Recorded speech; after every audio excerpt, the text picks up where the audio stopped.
Nós daremos sequência ao nosso estudo desse trecho, que é um trecho bem sangrento do Livro dos Reis, é um trecho bem, como eu tenho falado, meio Datena, Luiz Datena, onde jorra sangue aqui das páginas da Bíblia, porque é um texto de juízo, e é um juízo abrangente e violento. Então nós estamos aí chegando ao finalzinho já desse trecho. Se o Senhor permitir, nós concluímos ele hoje, são os últimos versículos. Mas nós realmente acabamos precisando de alguns omeprazóis aí ao longo dessa jornada, porque é um trecho mais pesado, né? Tem o esboço para colocar? Pode colocar, por favor, Davi, está ali. Nosso trecho todo, né, o nosso bloco maior, abrange o capítulo 9, versículo 14, até o final do capítulo 10. Nós já estamos na segunda metade do capítulo 10 já, então a gente já está no final. E nesse trecho todo, nesses capítulos aí, nós percebemos uma mensagem central, que é a que Deus é implacável na execução do juízo contra o mal. Elias já tinha falado que isso aconteceria anos atrás, desse episódio aqui que a gente está lendo, e de fato esse momento chegou nesse episódio aqui. Deus está trazendo juízo aos filhos de Acabe, à família de Acabe, aos idólatras, ao povo de Israel, por meio de Jeú. E isso está vindo de modo implacável, ninguém para Jeú. Pelo contrário, Jeú vai conseguindo aliados, conforme ele avança, o povo vai se aliando a ele.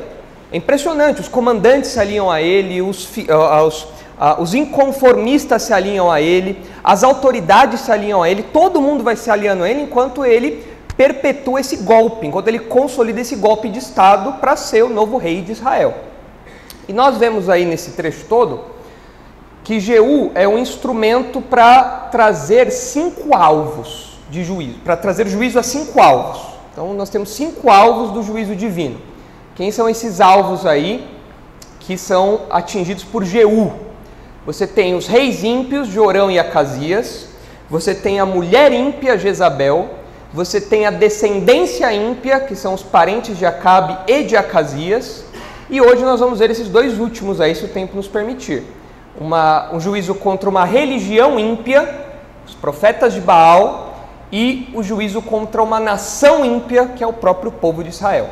Então, estão aí os alvos do juízo divino. Já vimos 3, e hoje, se Deus permitir, veremos esses 2 últimos aí. O juízo contra uma nação ímpia e contra uma religião ímpia. Vamos olhar nossa linha do tempo rapidamente. Pode pôr aí o próximo slide, por favor, Davi, só para os irmãos se recordarem. Nunca é demais lembrarmos que esses episódios todos aconteceram no tempo e no espaço, não são histórias inventadas, aconteceram na história mesmo. E nós estamos aqui no ano 841. Esse é o momento histórico que nós estamos, onde acontece um golpe de Estado no Reino do Norte, que tem reflexos também no Reino do Sul.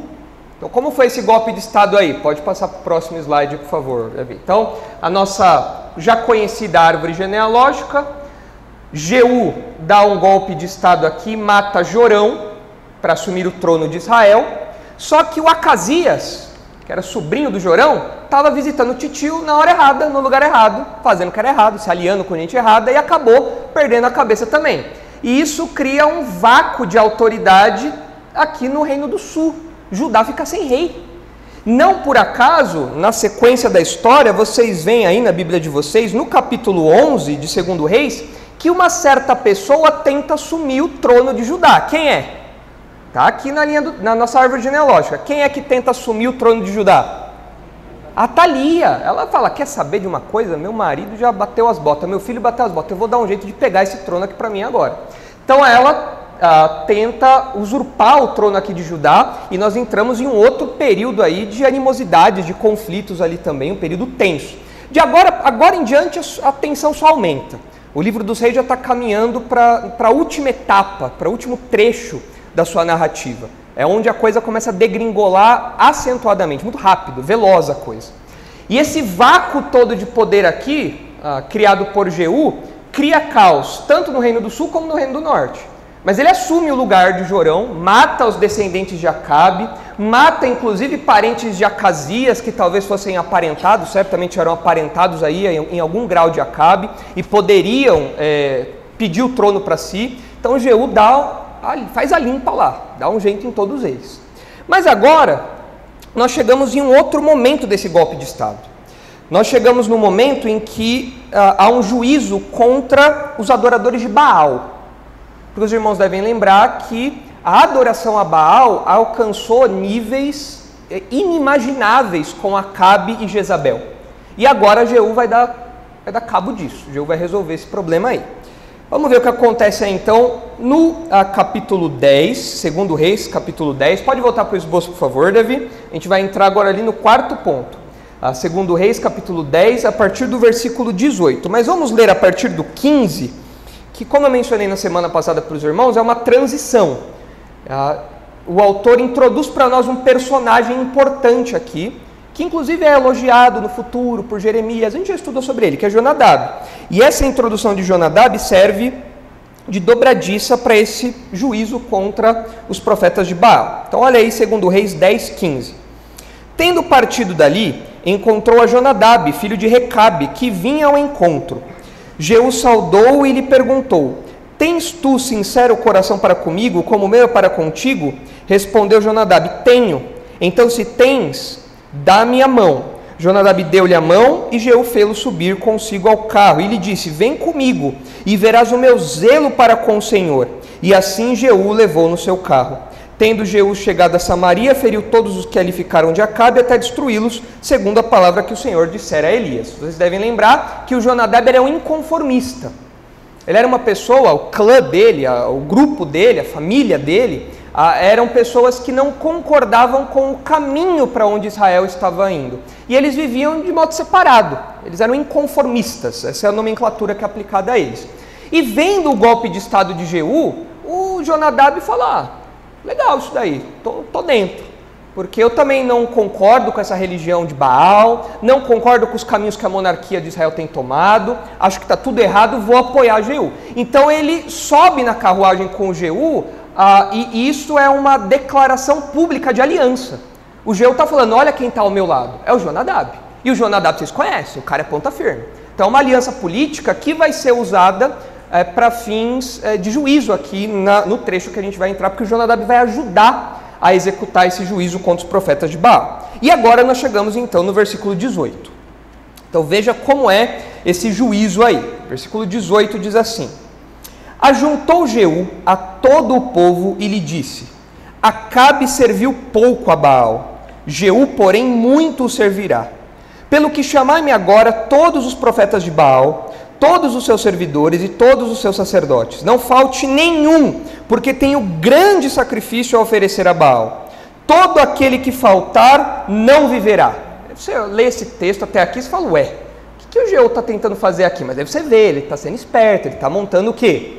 Uma armadilha. O Jeú é ligeiro, lembre-se, o Jeú não é bobo, ele é um excelente general, comandante, estrategista.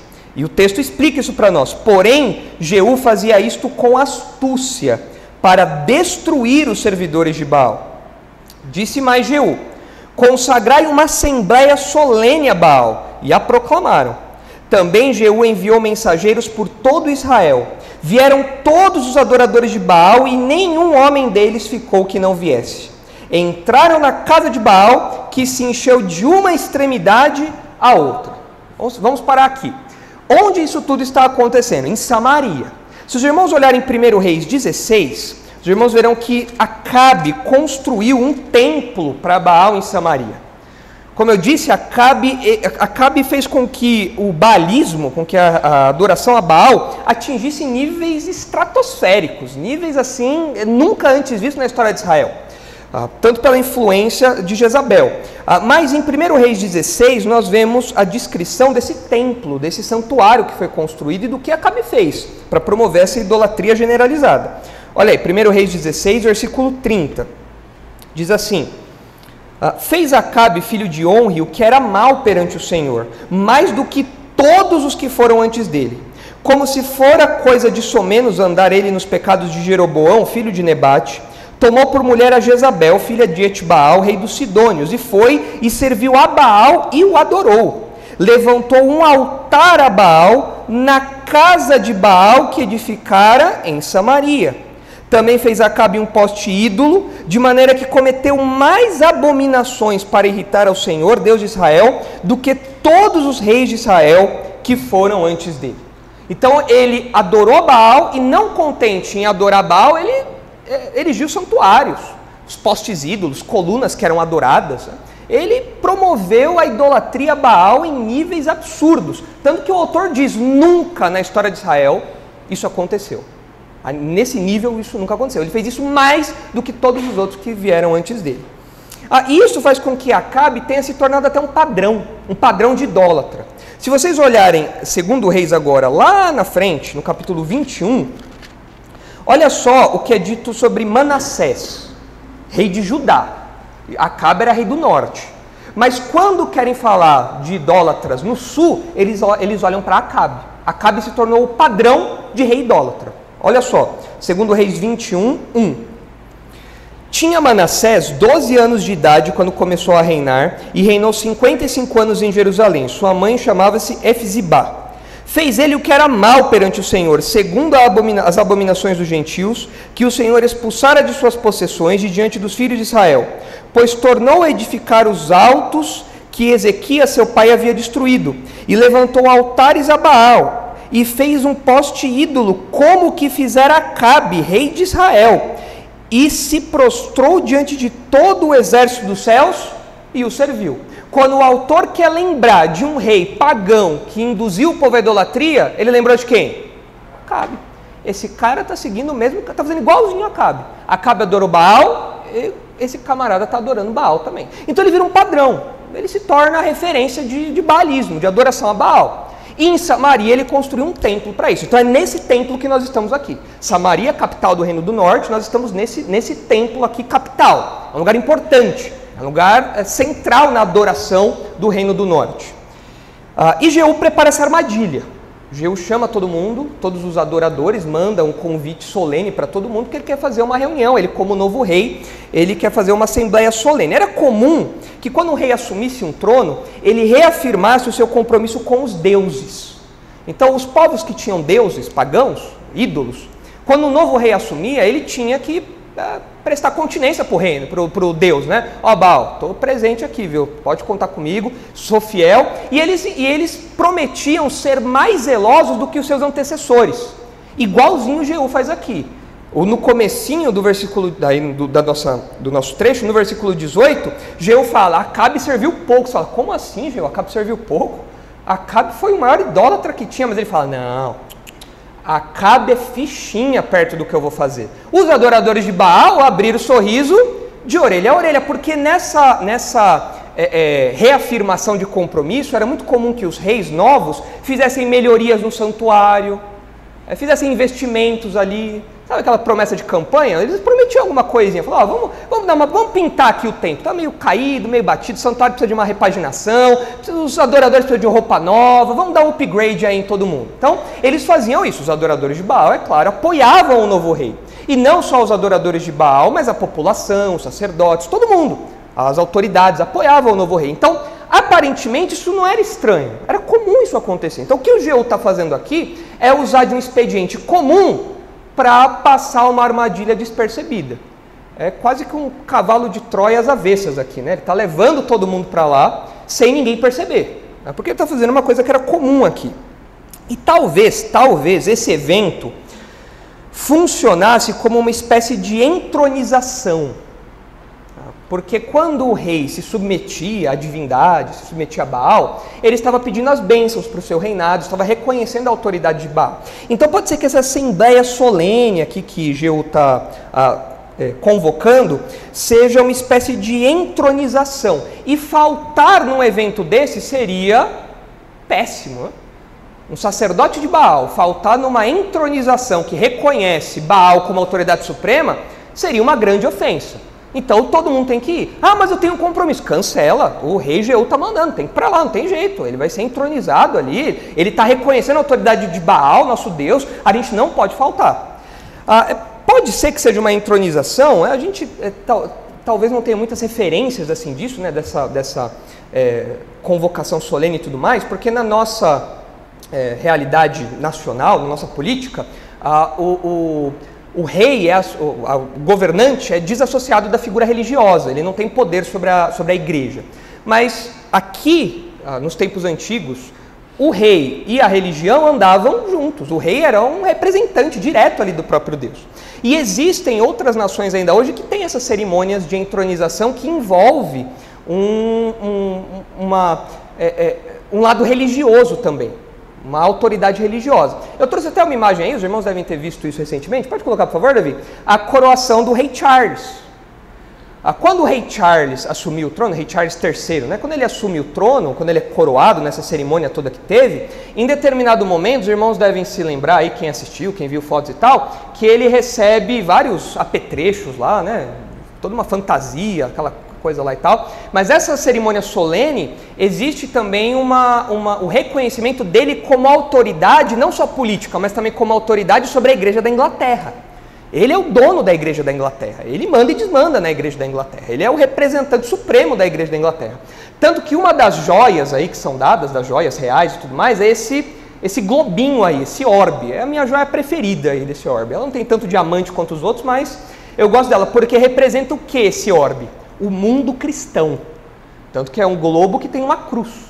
Então representa o mundo cristão e ele como o defensor do mundo cristão, como aquele que tem autoridade para isso. Então é um evento que mistura aspectos políticos e religiosos, porque além do globinho, do orbe cristão, o que ele tem na outra mão? O cetro, representando aí as autoridades temporais, o poder temporal como rei que ele recebe. Então, talvez o Jeú tenha marcado um evento na agenda do pessoal que fosse dessa natureza. Olha, eu assumi o trono e agora eu tenho que bater cartão com Baal. Eu preciso receber dele o reconhecimento para que meu reinado seja bom, próspero, e vocês não podem faltar. E de fato, os adoradores de Baal falaram, não dá para faltar, né? Temos que ir, compra a passagem aí, vai no 1, 2, 3 milhas, não, isso aí não dá certo, né? Não dá. Vai aí no Booking, sei lá, vai em algum lugar aí, reserva uns hotéis, vai na Latam, compra as passagens, porque a gente tem que ir. O Jeú está convocando, não tem jeito, nós precisamos ir. E o texto fala que o evento estava lotado. Pode voltar para o esboço, por favor, Davi. O evento estava lotado. Estava entupido o evento aqui. O texto fala que a casa de Baal se encheu de uma extremidade à outra. Estava mais cheio do que o salão de cultos de manhã. Lotado, não cabia ninguém lá. Não entrava mais nem o ar ali dentro. Né? Se os irmãos se lembrarem do número de adoradores de Baal de alguns anos atrás, os irmãos vão ver que de fato era muita gente. Lá em 1 Reis, capítulo 18, quando Elias convoca os adoradores de Baal para um confronto no Monte Carmelo, e esse evento tem muito paralelo com o que a gente está vendo aqui agora, porque no final dos dois eventos os profetas de Baal morrem. Então é como se fosse um reprise desse juízo contra os profetas de Baal. Lá em 1 Reis 18, Elias fala para nós o número dos adoradores de Baal. E era muita gente. Olha só, 1 Reis 18, 19. Agora, pois, é Elias falando, agora, pois, manda juntar a mim todo Israel no Monte Carmelo, como também os 450 profetas de Baal e os 400 profetas do poste ídolo que comem da mesa de Jezabel. É muita gente. Naquela época eram 450. Esse pessoal aqui todo morreu, mas parece que surgiu mais. Adorador de Baal sei lá, você mata um nas 10, parece. Que sempre Israel tem essa turma, sempre Israel tem essa raça de adorador de idólatra. E aqui a gente tem de novo uma casa cheia. Centenas de pessoas ali prestigiando o rei nesse culto, nessa reunião solene que Jeú está promovendo. Pois bem, esse é o cenário. Evento solene. Samaria parou. O templo está lotado. O santuário de Acabe está lotado. Vamos ver o que acontece aqui agora. Versículo 22. Então disse Jeú ao vestiário: tira as vestimentas para todos os adoradores de Baal. E o fez. Jeú quer mostrar que esse evento é muito solene. Para acentuar essa solenidade, ele faz o quê? Fala para o responsável pelas roupas tirar as roupas que estavam guardadas lá, dá uma limpada, leva na lavanderia, deixa tudo limpinho, dá uma passada, porque os sacerdotes, os adoradores todos têm que usar as roupas de culto solene. É um evento aqui de pompa. Essas vestimentas especiais aqui, que eram geralmente brancas ou vermelhas, alguns comentaristas dizem, né? Eram justamente para destacar essa solenidade. E ele fala para o responsável lá, deixa tudo no jeito. Se precisar dar ponto em alguma coisa, costurar alguma coisa, dá costura, porque o povo tem que se vestir bem. Agora, o texto não diz claramente aqui que esse era o objetivo. Parece que o objetivo principal era dar esse tom solene para a reunião. Agora, uma roupa solene, pensa, sei lá, uma roupa imponente, bonita, tal. Ela é uma roupa adequada para um combate militar, para você ir para batalha? Não. Então, além da solenidade, pode ser que Jeú esteja fazendo o que com essa roupa? Além de dar o tom solene, o que ele quer fazer com os adoradores de Baal? Quer deixá-los despreparados. Olha a roupa aqui que eu tô com um negócio aqui, um pijamão aqui, como que eu vou correr? O que eu vou fazer? Não tem como eu preparar armas aqui. Então, gente, Jeú é bom. Jeú é bom. Eu falei para vocês que eu faria o Jota. Eu faria o Jota. Jeú é bom, o cara é bom. Ele fala, não, o negócio é solene, tem que botar a roupa certa. Mas aí deixa os caras tudo travado lá, tudo umas roupas grandonas, sei lá, especial. Coisas que não eram para um combate, para um embate. Então isso ele está diminuindo a capacidade de resistência diante dos ataques que vão acontecer aqui. É mais ou menos o que acontece naquele... Sabe aquele filme dos Incríveis? Lembram aquele filme dos Incríveis? Lembram da estilista, aquela baixinha? E aí o Senhor Incrível fala que quer uma capa na roupa dele, né? E o que ela responde? Nada de capa. O herói de tal morreu por causa de capa. O outro foi engolido por uma turbina de avião. Outra capa enroscou no míssil. Capa, não. O que Jeú está fazendo aqui? Capa, sim. Põe a capa aí. Quanto mais capa, melhor. Deixa o pessoal todo solene. Olha que lindo. Palmas, muito bonito. Põe aí isso, disso mesmo. Quero deixar o pessoal despreparado, desguarnecido para enfrentar a minha investida aqui. Versículo 23. Entrou Jeú com Jonadab, filho de Recabe, na casa de Baal, e disse aos adoradores de Baal: examinai e vede bem que não esteja aqui entre vós algum dos servos do Senhor, mas somente os adoradores de Baal. Então está lá o Jonadab junto com o Jeú, participando desse plano. E o Jeú quer deixar claro, olha, aqui dentro não pode ter nenhum adorador do Senhor, senão vai contaminar a nossa adoração. Esse pessoal aí que adora Javé não pode estar aqui no meio, senão eles vão tornar impuro esse momento aqui e tudo mais. Então olha para o lado, olha para o irmão ao lado e diga, Baal é o Senhor. Se ele responder, beleza, está dos nossos aqui. E o Jeú quer garantir que os adoradores de Deus estejam onde? Fora. Aqui dentro tem que ter só os adoradores de Baal. Porque eu vou matar todo mundo. Já pensou se eu mato um servo do Senhor aqui? Eu não quero, não posso fazer isso. Então ele faz uma separação, uma seleção para extermínio. Ele quer garantir que dentro daquelas paredes só tem adoradores de Baal. Ele faz uma seleção para destruição aqui. E agora vamos dar uma pausa. Isso que Jeú faz aqui é muito interessante. Porque, de fato, ele seleciona, ele faz uma seleção rígida para garantir que todo mundo que está ali, que vai ser destruído, seja somente os adoradores de Baal, aqueles ímpios, idólatras. Pergunta, no futuro, vão acontecer seleções para destruição também? Como que Jeú está fazendo aqui? Jeú está separando os ímpios dos crentes, certo? Ele está separando os adoradores de Baal do resto. Ele fala, olha, não pode misturar isso aqui. Aqui dentro, só adorador de Baal, porque ele sabia que ele ia passar a espada. Ele ia matar todo mundo. No futuro, vai haver uma separação semelhante a essa? Uma separação para destruição? Vai? Pelo menos 2 episódios a gente percebe isso daí. Olha só o que acontece em Mateus 13.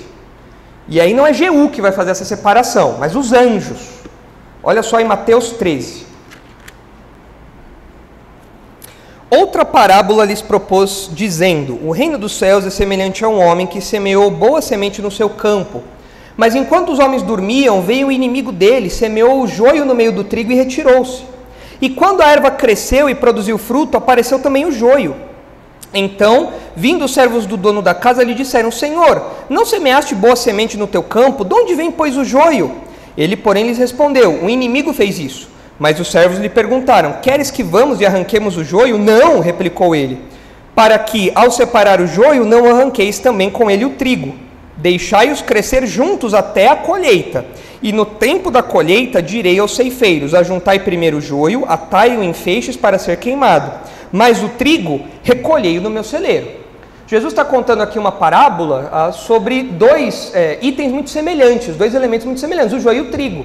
Assim, num primeiro momento você não consegue distingui-los com tanta clareza. E quando você arranca um, você tem o potencial de se enganar e arrancar o outro junto também.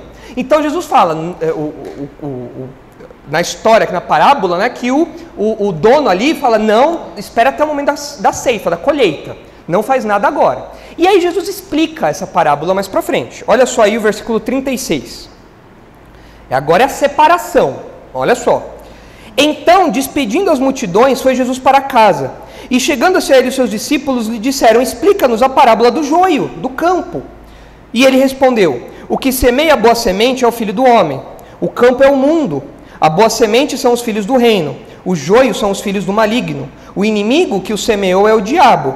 A ceifa é a consumação do século. E os ceifeiros são os anjos. Pois assim como o joio é recolhido e lançado ao fogo, assim será na consumação do século. Mandará ao Filho do Homem os seus anjos, que ajuntarão do seu reino todos os escândalos e os que praticam a iniquidade, e os lançarão na fornalha acesa. Ali haverá choro e ranger de dente. Então os justos resplandecerão como o sol no reino de seu Pai. Quem tem ouvidos para ouvir, ouça. Tem uma separação aqui? Tem. Na prática, quem é o joio e quem é o trigo? Jesus diz aqui: o trigo são os filhos de Deus. E quem que é o joio? Os incrédulos. Agora, peraí, então Jesus está querendo dizer que no meio do povo de Deus existem pessoas que são incrédulas, mas que parecem crentes? E tem como a gente identificar isso facilmente? Não. Agora, tem como Deus identificar isso? E essa separação que nós não conseguimos fazer, vai acontecer um dia? Quem vão ser os agentes? Quem vão ser os GUs que vão fazer isso? Os anjos. No futuro, na consumação dos séculos, quando você lê Apocalipse, você vê os anjos executando várias tarefas, e uma delas vai ser essa aqui: separar o joio do trigo, separar os crentes legítimos, verdadeiros, dos falsos crentes, os crentes professos que se passam de crentes. Mas tem um outro texto também que fala de separação, esse até de modo mais cristalino, ou de modo mais dramático, por assim dizer. É Mateus 24. Olha só aí em Mateus 24, porque agora é o próprio Jesus que faz essa separação, também no futuro. Olha aí, Mateus 24, 31. É uma separação mais contrastante, né? O joio e o trigo parecem um pouco, mas os anjos vão separar. Agora aqui é uma separação absoluta, que Jesus vai fazer, e é algo que nós temos mais facilidade para identificar, claro, né? Olha só em Mateus 24, 31.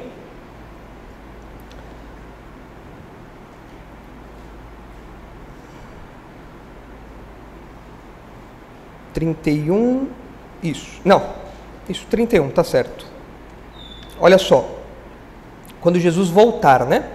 E ele enviará os seus anjos com grande clangor de trombeta, os quais reunirão os seus escolhidos os quatro ventos, de uma a outra extremidade. E aí Jesus conta uma parábola da figueira aqui, falando dos sinais, certo? Agora pula aí para o versículo 41. Versículo 40. Olha só, o momento que Jesus vai voltar, o momento que Jesus vai pisar aqui nesse mundo. Olha só. Então, 2 estarão no campo. Um será tomado e deixado o outro. 2 estarão trabalhando no moinho. Uma será tomada e deixada a outra. Portanto, vigiai, porque não sabeis em que dia vem o vosso Senhor. Agora, olha o versículo... Na sequência, o versículo... sumiu aqui da minha Bíblia o versículo?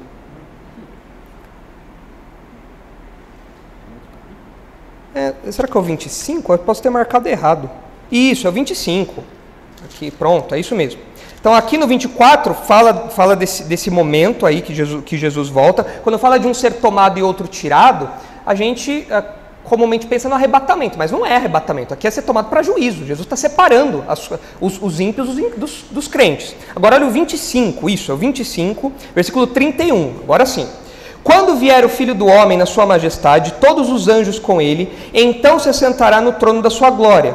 E todas as nações serão reunidas em sua presença. E ele separará uns dos outros, como o pastor separa dos cabritos as ovelhas. E porá as ovelhas à sua direita, mas os cabritos à esquerda. Então dirá o rei aos que estiverem à sua direita: vinde, benditos de meu Pai, entrai na posse do reino que vos está preparado desde a fundação do mundo. Agora pula para o 41. Então o rei dirá também aos que estiverem à sua esquerda: apartai-vos de mim, malditos, para o fogo eterno, preparado para o diabo e seus anjos. E o 46. Irão estes para o castigo eterno, porém os justos para a vida eterna. Qual é essa separação que acontece aqui no futuro? Quando Jesus voltar e inaugurar o seu reino vai começar. Antes do seu reino nesse mundo começar, Jesus vai fazer uma separação. Qual é essa separação? Ele vai separar quem de quem? Não é o joio do trigo que aparece aí. Olha aí, quem é? Versículo 32, né? Separa o cabrito das ovelhas. Separa os incrédulos dos crentes. Os crentes vão entrar no reino. E os incrédulos vão para onde? Juízo, vão receber juízo. O final do texto ali fala: estes irão para o castigo eterno, porém os justos para a vida eterna. Então a gente percebe aqui que no futuro haverá uma separação para juízo também, uma separação para a destruição.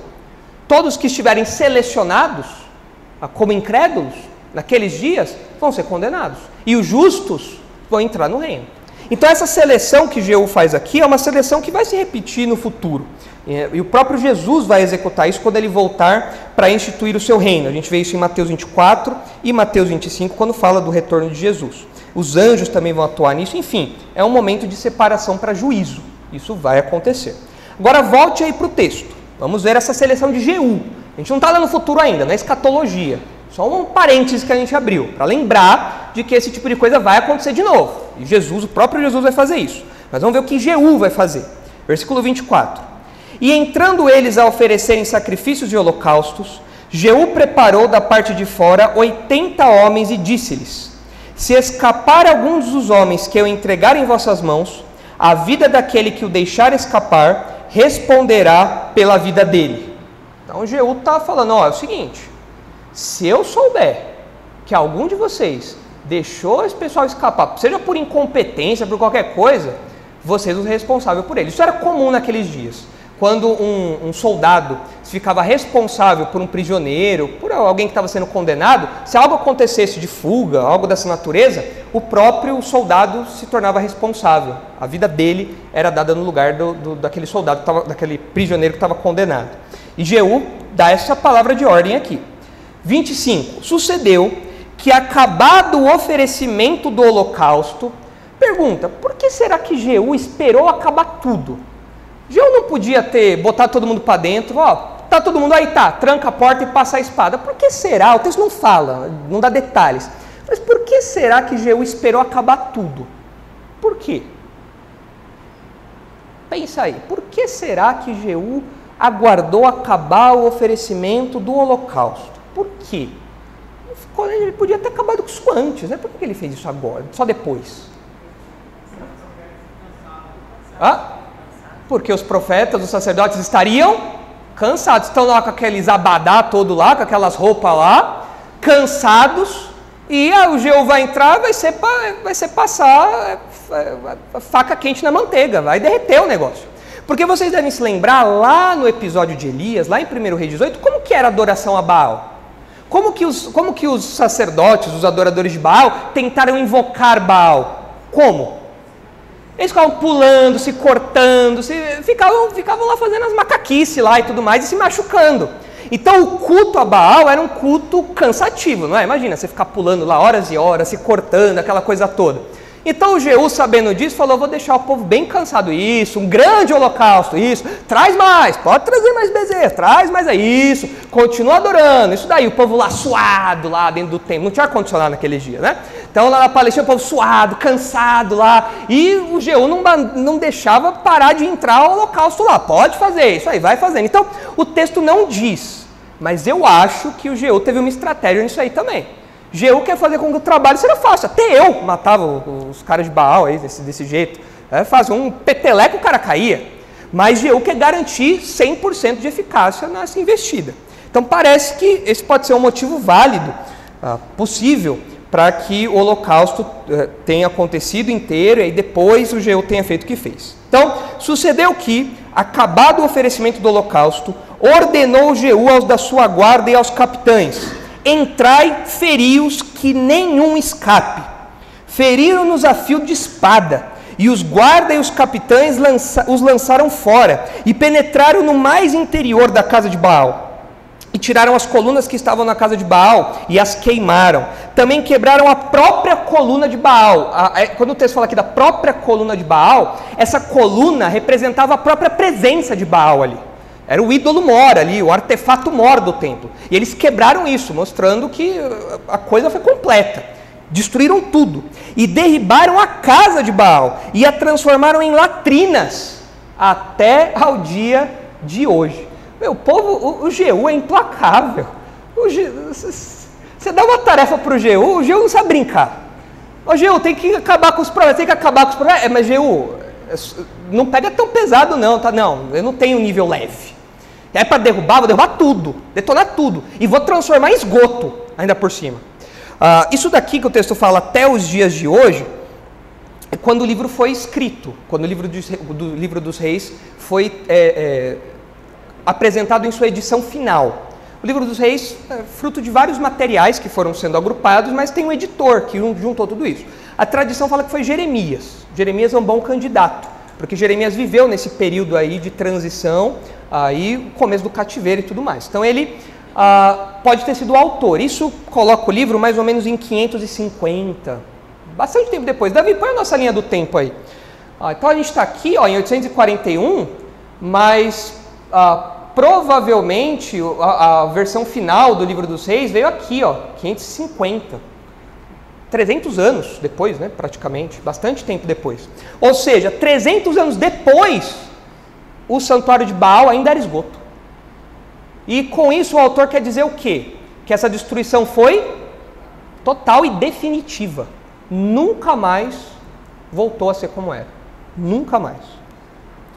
Quando o texto fala aí que os soldados, né, de Jeú lançaram fora, ali no versículo 25, que fala que eles feriram os sacerdotes e os da guarda e os capitães os lançaram fora, pode ser que essa expressãozinha, os lançaram fora, seja uma expressão idiomática para se referir a cadáveres que não foram sepultados.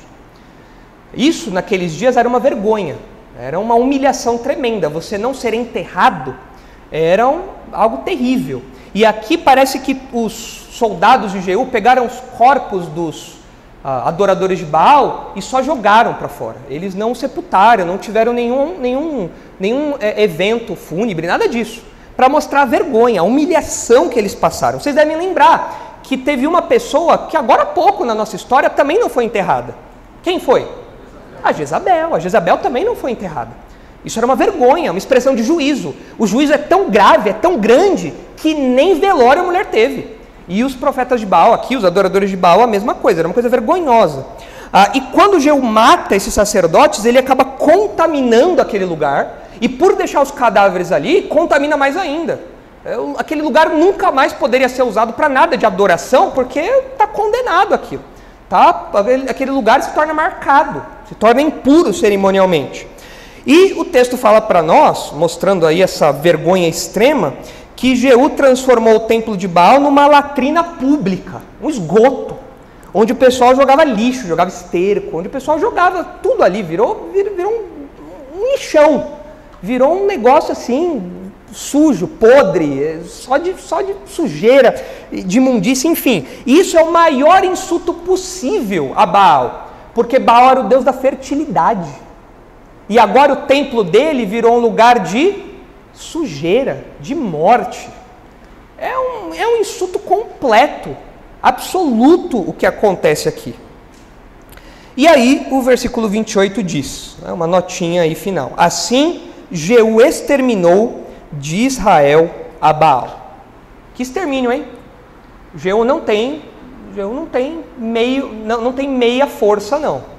Jeú entra implacavelmente detonando e reduz tudo até a latrina. É interessante a gente observar algumas aplicações disso daí para nós, disso que Jeú faz. Se vocês olharem aí o versículo 19, vocês vão ver que das nossas traduções não aparece, mas em hebraico pode ser que haja um joguinho oral de palavras.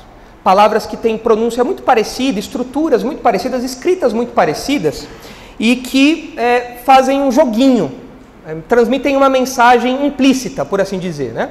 Isso está aí no versículo 19. No versículo 19, vocês veem o Jeú falando, né, dessa convocação e tudo mais. E ele fala assim, porém Jeú fazia isto com astúcia para destruir os servidores de Baal. A palavra destruir e a palavra servidor, adorador, elas são muito parecidas. Então, pode ser que o texto já esteja indicando para nós, lá atrás, que os adoradores serão, de fato, destruídos, porque é da natureza deles. A semelhança de palavras mostra uma semelhança de destino. Assim como as palavras se parecem, o que Jeú está planejando fazer vai acontecer, os adoradores serão destruídos. Pode ser que o texto esteja indicando isso, né? E, de fato, à luz do destino final dos adoradores de Baal, a gente vê que isso acontece mesmo. Mas a gente aprende, em termos práticos, para nós hoje, do século XXI, que qualquer tipo de idolatria, seja de Baal, seja do dinheiro, seja dos deuses pagãos que existem por aí, do candomblé, do preto velho, enfim, qualquer coisa, qualquer idolatria, de qualquer natureza, dentro do nosso coração, com ídolos mesmo, qualquer idolatria sempre termina em destruição, humilhação e morte. Sempre. Toda idolatria termina em destruição, humilhação e morte. Esse é o destino de todo idólatra, porque é o destino de todo ídolo. Deus não permite que os ídolos dividam espaço com ele. Então o que Deus faz? Destrói os ídolos. Ao destruir os ídolos, Deus também destrói os idólatras. Vejam o que diz Isaías 2, quando fala de Judá, da idolatria de Judá. Olha como isso é verdadeiro, aparece em várias partes da Bíblia. Se os irmãos lerem os profetas, né, Isaías, Jeremias, os irmãos vão ver isso repetindo. Deus falando, olha, vocês idolatraram, e agora vocês vão ter o destino dos ídolos, vocês vão ser destruídos também. Olha só aí Isaías 2. Eu vou ler aqui na NVT, que eu achei uma tradução mais compreensível. Tem algumas figuras aí que Isaías usa que a área fica um pouco difícil de entender. Mas Isaías 2, versículo 6 diz assim, Isaías 2, 6. Pois tu, Senhor, rejeitaste teu povo, os descendentes de Jacó, porque encheram a terra com práticas do Oriente e feiticeiros, como é costume dos filisteus. Sim, fizeram acordos com nações estrangeiras. Israel está cheia de prata e ouro, seus tesouros são incontáveis, sua terra está cheia de cavalos de guerra, seus carros de combate não têm fim, mas sua terra está cheia de ídolos. O povo adora objetos que fez com suas próprias mãos. Por isso agora serão humilhados, e todos serão rebaixados, não os perdoes. Escondam-se em cavernas no meio das rochas, escondam-se no pó para escaparem do terror do Senhor e da glória da sua majestade. O orgulho humano será rebaixado, a arrogância humana será humilhada. Somente o Senhor será exaltado naquele dia de julgamento, pois o Senhor dos exércitos tem um dia de acerto de contas. Ele castigará os orgulhosos e os poderosos e derrubará tudo que se exalta. Cortará os cedros imponentes do Líbano e os grandes carvalhos de Bazã, coisas impressionantes, imponentes, né? Arrasará os montes altos e as colinas elevadas, derrubará as torres altas e os muros fortificados, afundará os grandes navios mercantes e todas as magníficas embarcações. O orgulho humano será humilhado, a arrogância humana será rebaixada. Somente o Senhor será exaltado naquele dia de julgamento. Os ídolos desaparecerão por completo.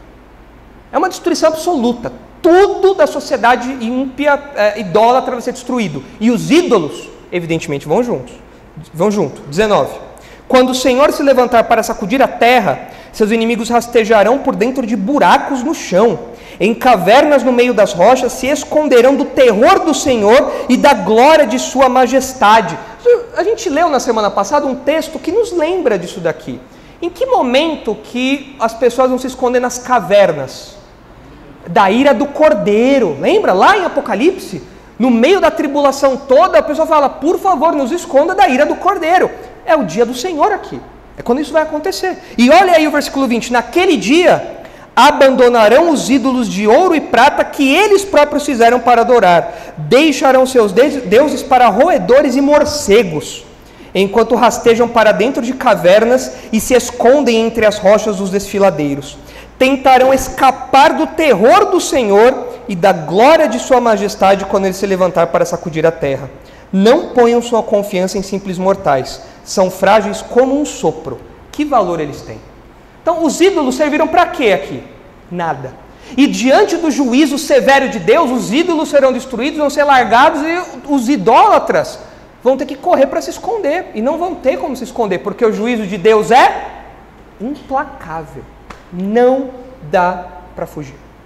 Então, idolatria sempre termina em destruição, humilhação e morte. Sempre. Sempre, sempre. Nós vivemos num país idólatra, ou não? O Brasil é um país idólatra? À luz disso, qual é o destino do nosso país, então? Destruição, humilhação e morte. É sempre assim. Esse é o roteiro. Indivíduos, povos, o mundo, destruição, humilhação e morte. Aqueles que são idólatras têm os seus templos transformados em latrinas. A maior humilhação que se pode imaginar. E nós podemos experimentar isso a nível pessoal se nós cultivarmos ídolos pessoais, ídolos, coisas que ocupam o lugar do Senhor. Nós podemos experimentar a sua disciplina, que também é pesada. A sua disciplina que também é severa, que também nos humilha e põe as coisas no devido lugar. Mas os ímpios, que é a ênfase aqui do texto, todos eles experimentam destruição, humilhação e morte. Agora, se os irmãos olharem aí o versículo...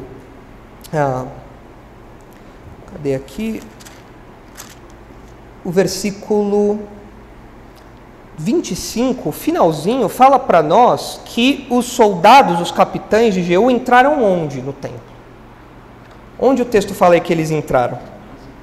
No mais interior. Os irmãos sabem, era comum dos templos daqueles dias terem um compartimento interno que era mais sagrado. O próprio templo de Jerusalém, o tabernáculo tinha isso. Você tinha o lugar santo e você tinha o Santo dos Santos. O que tinha no Santo dos Santos?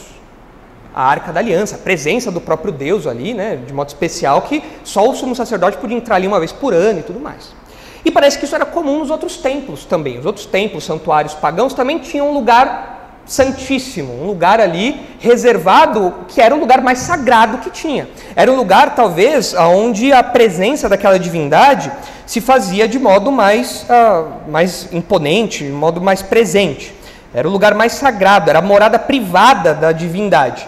E é onde ficavam os símbolos mais sagrados, as colunas, os artefatos, enfim. Mas o povo de Jeú entrou onde? Nesse espaço. E, não bastando entrar nesse espaço, eles destruíram tudo que tinha lá dentro. Tudo, pegaram tudo, quebraram tudo, os postes, as colunas, quebraram o próprio santuário e mataram os profetas todos. E isso tem por objetivo ensinar para os leitores que Baal é um incompetente. Lá atrás, quando nós estudamos o embate de Elias com os profetas de Baal no Monte Carmelo, nós também aprendemos essa lição. Nós também aprendemos que Baal era um incompetente. Ele, que era o Deus da fertilidade, não conseguia mandar chuva, que os adoradores tanto pediam ali e tudo mais, não conseguia mandar fogo, não conseguia mandar nada disso. Baal é um incompetente. A incompetência aparece aqui de novo. Baal conseguiu proteger o seu santuário? Não. Baal conseguiu proteger a sua suíte pessoal? Não. Baal conseguiu proteger os seus artefatos pessoais? Não. Baal conseguiu proteger os seus súditos? Não. Baal não conseguiu proteger nada. Baal é um incompetente. Por quê? Porque ele é um ídolo. Ele não existe. É um pedaço de pau. Não faz nada. E ele vai ser destruído, como todo o resto. Então aqui a gente aprende, de fato, que os ídolos não têm poder algum. E é por isso que Israel não podia confiar nos ídolos. O texto está falando, olha só o que aconteceu com os adoradores de Baal. Eles foram condenados. E quem confia é condenado também. Por quê? Porque Baal não protege. Baal não tem poder. Baal é um ídolo vazio. Então os filhos de Deus não podem confiar nos ídolos. E uma implicação disso é que nós, filhos de Deus, não precisamos temer os ídolos também. Tem crente que tem medo de ídolo, sabia? Tem crente que passa na encruzilhada da macumba e passa afastado porque se encostava o pé vai gangrenar. Tem gente que não posso encostar na santa, que daqui a pouco se encostar na santa minha mão vai necrosar. Meu Deus, que besteira é essa? É um pedaço de pau, é um bando de farofa que podia estar no meu prato, não está ali no negócio, está no copo ali. Que desperdício esse? Mas não pode se encostar naquilo, né? Não sei o que lá. Eu lembro os meus parentes pentecostais, né? Eles contavam umas histórias dessa, que o pessoal chutou o negócio de macumba e o pé ficou gangrenado e teve que amputar o pé. Que besteira é essa? É um ídolo. Qual que é o poder de um ídolo? Zero. Eu não vou comprar essa casa porque essa casa tinha uma santa aqui. É besteira. Não vou comprar esse terreno porque esse terreno aqui era um terreno onde tinha um terreiro. Pode ter mau cheiro de sangue que eles derrubaram lá, sei lá, né? Mas aquilo ali não cria um poder. Aquilo ali não tem que nos fazer temer. O ídolo não tem poder nenhum. Nada. Zero. Vou botar teu nome na boca do sapo. Põe na boca do sapo, da cobra, vai na boca que você quiser. Para mim isso não tem efeito nenhum. Eu não temo isso. Eu não temo. Porque esses deuses, essas divindades simplesmente não existem. E aqueles que iludem essas pessoas com a idolatria são demônios. E eu tenho que ter medo de demônio? Eu sou filho de Deus, tenho que ter medo disso? Não tenho que ter medo disso. O Senhor nos protege. Deuteronômio fala que contra Israel não há encantamento, não tem o que fazer. Contra os servos de Deus não tem mandinga que pega, não dá. O negócio não funciona. Os ídolos não têm poder nenhum. Então eu não devo temê-los. Eu não devo mudar de calçada porque tem um negócio de macumba. Eu não devo, vou ficar longe aqui porque tem uma santinha ali me olhando, né? Vai que... Não tem que ter medo nenhum. Eu encaro a santa. Qual é a tua aí? Cara, você não tem problema nenhum. Então esse texto nos mostra que nós não devemos temer, porque os ídolos não têm poder. Eles não existem, são pedaços de pau. Então nós como crentes temos que ter essa maturidade, não viver nesse misticismo, essa superstição toda, típica do nosso povo. Nosso povo é assim, e nós não podemos ser assim. Olha como termina aí esse trecho. Versículo 29. Porém, Jeú faz tudo isso, legal, ótimo, fizemos o J junto com Jeú, legal, mas... Vem um porém agora, né? Poxa, Jeú, estava tão bom, cara. Você podia pegar Israel agora, botar nos trilhos, né? O gigante acordou, né? Podia, mas... Olha aí o porém. O porém é a palavra mais triste e mais feliz da Bíblia. Nós estávamos mortos, mas Deus, em sua misericórdia, legal. Mas aí você vai para Reis, o porém é o contrário. Fez muita coisa, porém... Poxa vida, é a palavra mais triste e mais feliz. Olha só, porém... Não se apartou Jeú de seguir os pecados de Jeroboão, filho de Nebate, que fez pecar a Israel, a saber, dos bezerros de ouro que estavam em Betel e em Dan. Pelo que disse o Senhor a Jeú, porquanto bem executaste o que é reto perante mim, e fizeste a casa de Acabe segundo tudo quanto era do meu propósito, teus filhos até a 4ª geração se assentarão no trono de Israel. Aqui, Deus aprova a reforma que Jeú fez, mas uma reforma que era restrita à punição a Acabe e à idolatria a Baal. Essa longevidade da dinastia de Jeú acontece mesmo. A dinastia de Jeú foi a mais longa de Israel. Os filhos de Jeú, a dinastia de Jeú, ocupou 102 anos, foi a maior. Se os irmãos pegarem lá a soma das dinastias, né, On, Acabe, pegar tudo isso daí, os irmãos vão ver que a de Jeú é a maior, realmente. Deus abençoou as gerações aí de Jeú nessa dinastia. Envolveu Jeoacás, João, outro Jeroboão II e Zacarias. E Jeú, volta lá por favor, Davi, para a nossa linha do tempo. Jeú governou aqui de 841 a 814, né? O texto fala que ele ficou 28 anos no reinado, né? É isso? Cadê aqui? Mais à frente ele fala, no versículo 36, os dias que Jeú reinou sobre Israel em Samaria foram 28 anos, então ele reinou bastante, e os seus filhos também tiveram bastante reinado, foi uma dinastia longa, né? E essa dinastia chega ao fim só em 753. Então começa aqui em 841 e vai até 753, bastante tempo aí, reinando. Versículo 31. Mas Jeú não teve cuidado de andar de todo o seu coração na lei do Senhor, Deus de Israel, nem se apartou dos pecados que Jeroboão fez pecar a Israel.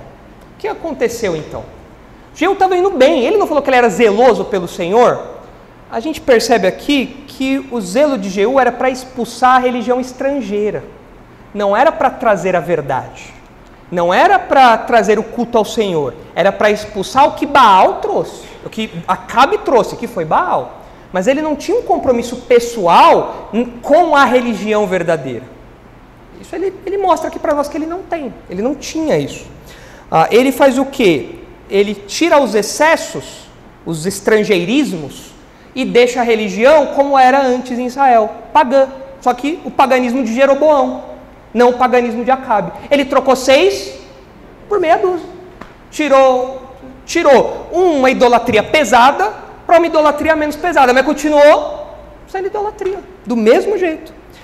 Ele parece que o Jeú olhou que a reforma que cabia a ele era uma reforma só para Acabe, só para as coisas de Acabe, para o baalismo, e não uma reforma mais profunda. E por isso ele não foi adiante com isso. Ele parou e voltou para como era antes. Então a gente aprende que Jeú foi um instrumento de punição contra a dinastia de Onri, pai de Acabe, né? Mas a Jeú não tinha os mesmos motivos de Elias.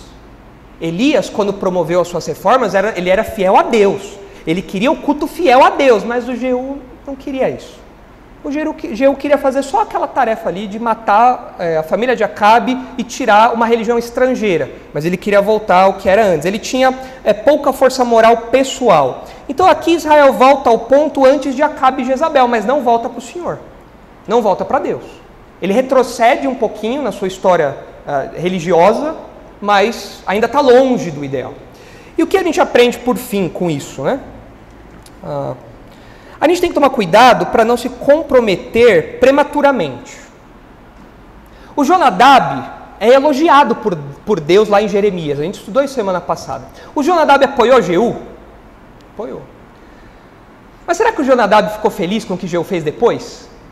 O Jonadab era um inconformista. Ele não apoiava a religião pagã de Jeroboão ou de Acabe, de Baal. Mas o Jonadab apoiou o Jeú? Apoiou. Então, a gente aprende que a gente tem que ter cuidado para não colocar a mão no fogo prematuramente por ninguém. Tanto que Paulo, em 1 Timóteo, fala para Timóteo, não imponhas a mão precipitadamente sobre ninguém. Não coloque alguém no ministério sem você conhecer bem aquela pessoa, sem você saber os motivos dela, o caráter dela, porque senão você vai se tornar participante dos pecados daquela pessoa. Não faça isso.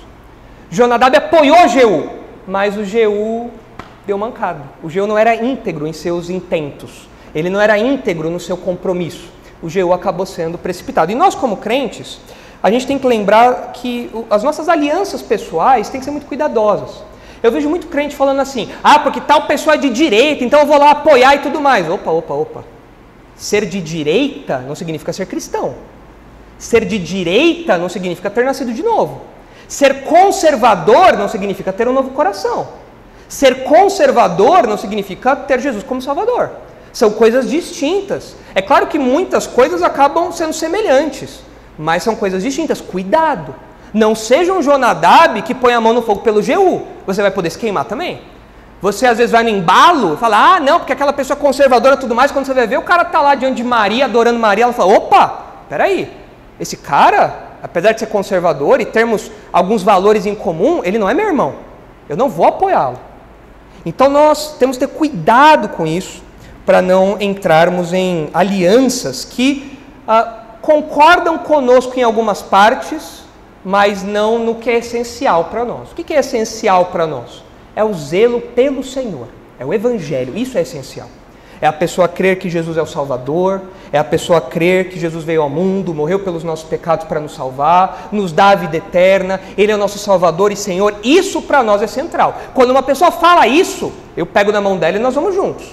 Agora, se a pessoa tem só algumas semelhanças, eu tenho que ser prudente, porque Jeú parecia ser zeloso pelo Senhor, mas era um zelo muito conveniente, era um zelo muito limitado à posição que ele estava ocupando e iria ocupar. Não era um zelo pelo Senhor mesmo. Então nós temos que ser zelosos de fato pelo Senhor, pelas coisas de Deus, pelo Evangelho. Tomar cuidado com as nossas alianças. Então aí nós temos o juízo de Deus contra a religião ímpia, os profetas de Baal. E na próxima ocasião a gente termina aí os versículos finais, falando de um juízo contra a nação ímpia, já que Israel continuou pagã, Israel continuou afastada de Deus, e Deus traz juízo contra esse povo.